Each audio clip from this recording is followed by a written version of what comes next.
Creatures from the deep sea invading into the shallow ocean? Well, maybe. Skype a Scientist founder and squid biologist extraordinaire Sarah McAnulty tweeted this out just recently. It turns out someone's found a bobtail squid from the deep ocean in shallow water. And it looks like it's not the first time either. And she asks, what's going on? Is this climate change? And the answer is maybe. Let me explain. This is not the first time that cephalopod from deep in the sea started being found in shallow water.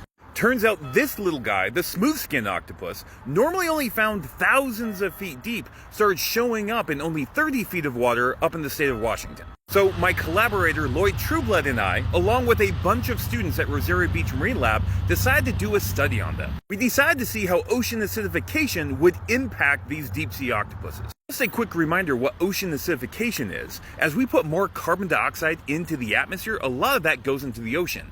And water plus carbon dioxide makes a thing called carbonic acid, which is making the oceans more acidic. And with other octopus species, shallow water octopus species, we had previously found that this higher CO2, higher acidity in the water had negative impacts on those octopuses. But these deep sea octopuses did not care one bit. Nothing that we threw at them seemed to have any detrimental effects. And there's potentially a really good reason for this. You see, the deep ocean is already high in CO2 naturally. So these animals are already pre-adapted to a high CO2, high acidity kind of life. And so by making the shallow water higher in CO2 and higher acidity, we're actually making it more inviting for deep water animals. We're giving them a leg up on their competition, so we should not be surprised when we see them all of a sudden showing up in shallow water. And we actually dedicate a whole section in that paper to discussing this possibility. Because that isn't limited just to this octopus and this squid.